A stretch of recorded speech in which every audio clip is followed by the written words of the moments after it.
ಸೂರ್ಯ ಒಂದು ಕ್ವಶನ್ ಇದೆ. D K Shivakumar ಅವರು ಮಾತನಾಡಿದ್ದನ್ನು ನೀವು ನೋಡಿರ್ಬೇಕು. ಬಹಳ ವಿಶೇಷವಾಗಿತ್ತು ಅವ್ರ ಪ್ರತಿಕ್ರಿಯೆ. ನಾನು ಅವರು ಏನೋ ಒಂದು ತಪ್ಪು ಮಾಡಿದಾರೆ ಅಂತ ನಾನು ಹೇಳ್ತಾ ಇಲ್ಲ. ಪಾಪ ಬಹಳ ಆನೆಸ್ಟ್ ಆಗಿ ಅವ್ರು ಹೇಳಿದ್ರು, ಅಯ್ಯೋ ನಾನು ಅಲ್ರಪ್ಪ, ನಾನು ಡೈರೆಕ್ಟರ್ ಅಲ್ಲ, ನಾನು ಎಕ್ಸಿಬಿಟರ್ ಅಂತ ಹೇಳಿದ್ರು. ಡೈರೆಕ್ಟರ್ ಯಾರು ಇರ್ಬೇಕಲ್ಲ, ಎಕ್ಸಿಬಿಟರ್ ಅಂದ್ರೆ ಡೈರೆಕ್ಟರ್ ಯಾರು ಇರ್ಬೇಕು, ಗೊತ್ತಿದೆ ಅಂತ ಆಯ್ತಲ್ಲ. ಪಾಪ ಡಿ ಕೆ ಶಿವಕುಮಾರ್ ಅವ್ರ ಮೇಲೆ ಸುಳ್ಳೆ ಅವ್ರನ್ನ ಬಲಿ ಮಾಡ್ತಾ ಇದ್ದೀರಾ. ಅವ್ರಿಗಿಂತ ದೊಡ್ಡವ್ರು ಯಾರು ಇದಾರ? ಅಲ್ಲ, ಈಗ ಕುಮಾರಸ್ವಾಮಿ ಅವ್ರಿಗಿಂತ ದೊಡ್ಡವ್ರು ಯಾರು ಇದಾರ? ಡಿ ಕೆ ಶಿವಕುಮಾರ್ಗಿಂತ ದೊಡ್ಡವ್ರು ಯಾರು ಇದಾರ? ಕುಮಾರಸ್ವಾಮಿ ಅವರು producer, Prajwal Revanna cameraman plus producer ಅಂತ. ರಾಹುಲ್ ಗಾಂಧಿ ಬಂದ್ ಕ್ಯಾಮ್ರಾ ಇಟ್ಟಿದ್ರ?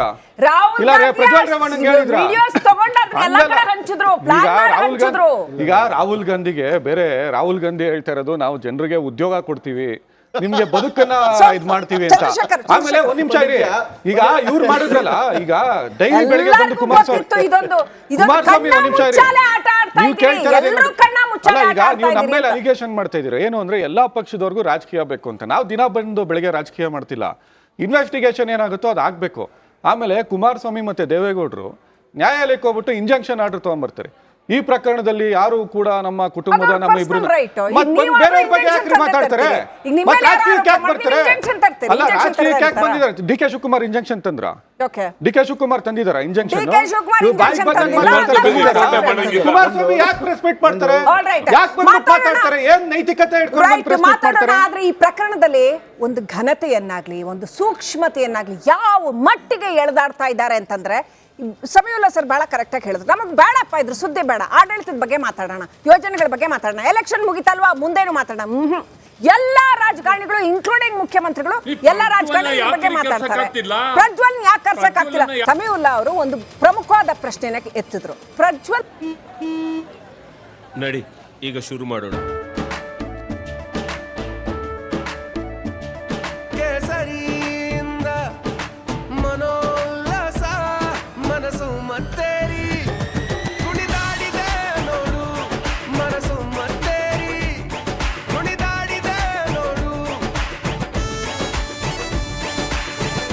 ಕ್ಷಣ ಕ್ಷಣವೂ ಆಚರಿಸಿ ಕೇಸರಿ ಹಬ್ಬ.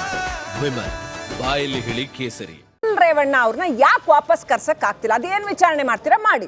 ಯಾಕೆ ವಾಪಸ್ ಕರ್ಸಕ್ ಆಗ್ತಿಲ್ಲ? ಇಲ್ಲಿಂದ ಹೋಗಕ್ ಯಾಕೆ ಬಿಟ್ರಿ? ಹೊಳೆ ನರಸೀಪುರದಿಂದ ತಾನೇ ಹೋಗಿದ್ದವರು, ಓಟ್ ಹಾಕ್ಬಿಟ್ಟು ಹೋಗಕ್ ಯಾಕೆ? ಸೂರ್ಯ ಮುಕುಂದರಾಜ್ ಡೈರೆಕ್ಟ್ ಪ್ರಶ್ನೆ ನಿಮ್ಗೆ. ಏರ್ಪೋರ್ಟ್ ಇಂದ ಹೋಗಿರೋದು. ಏರ್ಪೋರ್ಟ್ಗೆ ನೋಡಿ ಹೆಂಗ್ ಹೋದ್ರು?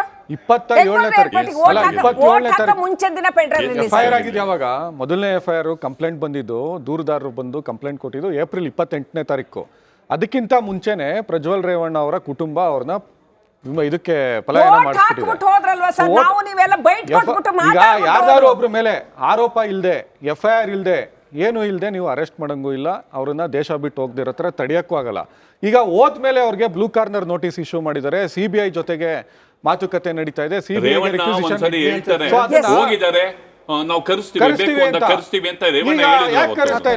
ರಿಸಲ್ಟ್ ಆಗೋವರೆಗೂ ಇವ್ರು ಬರಬಾರ್ದು ಅಂತನಾ? ಯಾಕೆ ನರೇಂದ್ರ ಮೋದಿ ಅವರು ಈಗ ಅವಾಗಲೇ ಅಬ್ದುಲ್ ರಜಾಕ್ ಅವ್ರು ಹೇಳ್ತಾ ಇದ್ರಲ್ಲ, ನೀರವ್ ಮೋದಿ, ಮೆಹುಲ್ ಚೋಸ್ಕಿ, ವಿಜಯ್ ಮಲ್ಯ ಇವರೆಲ್ಲರೂ ಲಿಸ್ಟ್ಗೆ ಇವತ್ತು ಪ್ರಜ್ವಲ್ ರೇವಣ್ಣ ಕೂಡ ಹೋಗಿದ್ದಾರೆ. ಪ್ರಜ್ವಲ್ ರೇವಣ್ಣ ಜೂನ್ 4ನೇ ತಾರೀಕು ಅಲ್ಲಿವರೆಗೂ ಬಿಡಲ್ಲ ಅವ್ರನ್ನ. ಚೇಂಜ್ ಆಗುತ್ತೆ. ಇನ್ನ ಒಂದು 3 ಫೇಸ್ ಎಲೆಕ್ಷನ್ ನಡೀಬೇಕು. ಎಲೆಕ್ಷನ್ ಕರ್ನಾಟಕದಲ್ಲ, this is the national issue madam. ಪ್ರಪಂಚದಲ್ಲಿ ದೊಡ್ಡ ಸ್ಕ್ಯಾಮ್ ಇದು. ಪ್ರಪಂಚದ ದೊಡ್ಡ ಸೆಕ್ಸ್ ಸ್ಕ್ಯಾಂಡಲ್ ಇದು. ಇಲ್ಲ ಹೇಳಿದ್ರು ಅದು ಕ್ಲಿಪ್ಸ್ 2900 ಕ್ಲಿಪ್ಸ್ ಇರೋದು. ಅದು ಜನ ಇದ್ದಾರೆ ಅಂತ ಏನಿಲ್ಲ, ನಾನೇ ಫಸ್ಟ್ ಅದನ್ನ ತಗೊಂಡೋಗಿ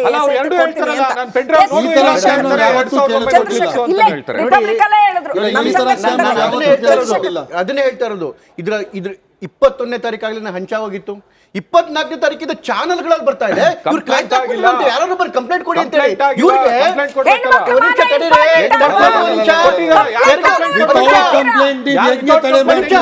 ಕೆರಗೋಡು ಧ್ವಜ ಹತ್ತ ಕೇಸಲ್ಲಿ ಮುಂಚೆನೆ ಸುಳ್ಳು ಕೇಸ್ ಬುಕ್ ಮಾಡ್ಕೊಂತಾರೆ. ಮುಂಚೆನೆ ಕೇಸ್ ಬುಕ್ ಮಾಡ್ಕೊಂಡು ಇಂತಹ ಕೇಸಲ್ಲಿ ಇಡೀ ಸಾವಿರಾರು ಹೆಣ್ಮಕ್ಳು ಮಾನ ಮರ್ಯಾದೆ ಹೋಗ್ತಾ ಇದೆ. ಇವರೇ ಹಂಚ್ತಾ ಇದಾರೆ. ಇವ್ರಿಗೆ ಕೇಸು ಆಗುತ್ತೆ ಅಂತ ಗೊತ್ತೇ ಇಲ್ಲ ಅವ್ರಿಗೆ. 27ನೇ ತಾರೀಕು ಹೋಗೋವರೆಗೂ ಇವ್ರು SIT ಫಾರಂ ಮಾಡಲ್ಲ. ನಾಚಿಕೆ ಆಗಲ್ಲ. ನನಗೆ ಉತ್ತರ ಮಾಡಿಕೊಡಿ. ಚಂದ್ರಶೇಖರ್ ಕೇಳಿರೋ ಪ್ರಶ್ನೆಗೆ ನಾನು ಉತ್ತರ ಕೊಡ್ತೀನಿ. ಪ್ರಜ್ವಲ್ ರೇವಣ್ಣ ದೇಶ ಬಿಟ್ಟು ಓಡೋಗಿದ್ದು ಡಿಪ್ಲೊಮ್ಯಾಟಿಕ್ ಪಾಸ್ಪೋರ್ಟ್ ಮೇಲೆ. ಡಿಪ್ಲೊಮ್ಯಾಟಿಕ್ ಅದಕ್ಕೆ ಪಾಸ್ಪೋರ್ಟ್ ಮುಂಚೆ ಯಾಕೆ arrest ಮಾಡ್ಲಿಲ್ಲ ನೀವು?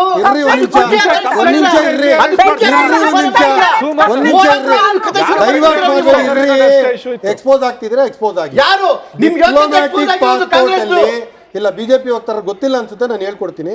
ನೀವು ಹೇಳ್ಕೊಟ್ರೆ ಒಂದು ಉತ್ತರ ಕೊಟ್ಬಿಡಿ. ಒಂದ್ ನಿಮಿಷ ಕೂತ್ಕೊಳ್ಳಿ.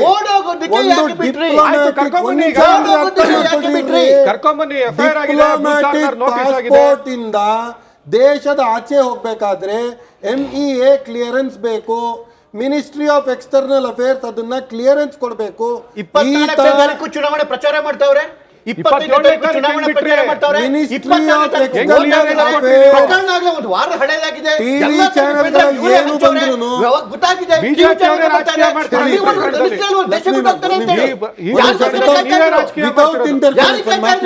ರಾಜಕಾರಣ ಮಾಡ್ಬೇಕು ಅಂತ ಕೇಳಿ. ಇದು ಒಂದು ನ್ಯಾಷನಲ್ ಇನ್ಸ್ಟಿಟ್ಯೂಷನ್, ಅದು ಅರ್ಥ ಆಯ್ತಾ? ಮಿನಿಸ್ಟ್ರಿ ಆಫ್ ಎಕ್ಸ್ಟರ್ನಲ್ ಅಫೇರ್ಸ್ ಕೆಳಗಡೆ ಬರೋದು ಏರ್ಪೋರ್ಟ್ಗಳೆಲ್ಲ, ಅದಕ್ಕೆ ಸೆಕ್ಯೂರಿಟಿ ಕೊಡೋದು ಸೆಂಟ್ರಲ್ ಸೆಕ್ಯೂರಿಟಿ CISF. ಕೇಳಿ ಒಂದು ನಿಮಿಷ ಒಂದು ಮಾತು ಹೇಳ್ತೀನಿ. ಇವತ್ತು ನೋಡಿ ಒಂದೇ ಒಂದು ಮಾತು ಹೇಳ್ತೀನಿ. ಚೆಕ್ಮೇಟ್ ಆದ ನಂತರ, ಚೆಕ್ಮೇಟ್ ಅಂದರೆ ಸಿಕ್ಕಾಕೊಂಡ್ಬಿಟ್ರಿ. ಇವಾಗ ಯಾವ ಕಡೆನೂ ನೀವು ಇಲ್ಲ ಇದ್ರಲ್ಲಿ ನಮ್ಮ ಪಾತ್ರ ಇಲ್ಲ, ಇದು ಆರ್ಟಿಫಿಷಿಯಲ್ ಇಂಟೆಲಿಜೆನ್ಸ್ ಮಾಡಿರ್ಬೋದು, ಈ ಥರದ್ದು ಯಾವ ಮಾತು ಇಲ್ಲ. ಅವ್ರಿಗೆ ಗೊತ್ತು ಚೆನ್ನಾಗಿ, ಹೌದು ಇವನು ತಪ್ಪು ಮಾಡಿದ್ದಾನೆ, ನಾವು ಸಿಕ್ಕಾಕೊಂಡ್ಬಿಟ್ವಿ ಅಂತ ಚೆಕ್ಮೇಟ್ ಆಗ್ಬಿಟ್ರಲ್ಲ. ಇವಾಗ ಬೇರೆ ಏನು ಇಲ್ಲ. ಏನು ಮಾಡೋದು? DK ಶಿವಕುಮಾರ್ ಮೇಲೆ ಹಾಕ್ಬಿಡೋಣ, ಸಿದ್ದರಾಮಯ್ಯ ಅವ್ರ ಮೇಲೆ ಹಾಕ್ಬಿಡೋಣ, ಕಾಂಗ್ರೆಸ್ನವ್ರು ಹಾಕ್ಬಿಡೋಣ, ಇದೇ ನಡೀತಾ ಇರೋದು. ಇನ್ನೊಂದು ಮಾತು ಹೇಳ್ತೀನಿ. ಇವತ್ತು ಬಿಜೆಪಿರವರು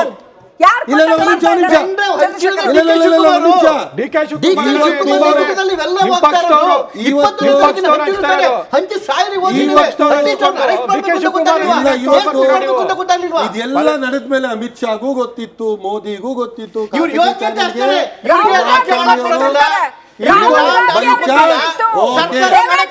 Rahul Gandhi is not responsible. Rahul Gandhi is not responsible for airport ಅಯೋಗ್ಯರು ನಿಮ್ ಪಕ್ಷದಲ್ಲಿ ಇರೋದು.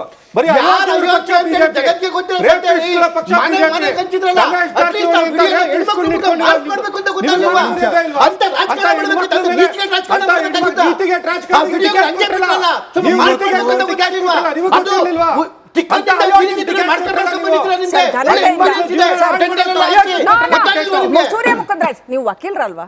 ಅದನ್ನೇ ಪದ ಬಳಸ್ತಾರೆ. ಇಬ್ಬರಿಗೂ ಅವ್ರಿಗೆ ಸ್ಟ್ರಿಕ್ಟ್ ಆಗಿ ಹೇಳ್ಬಿಟ್ಟಿದ್ದೀವಿ.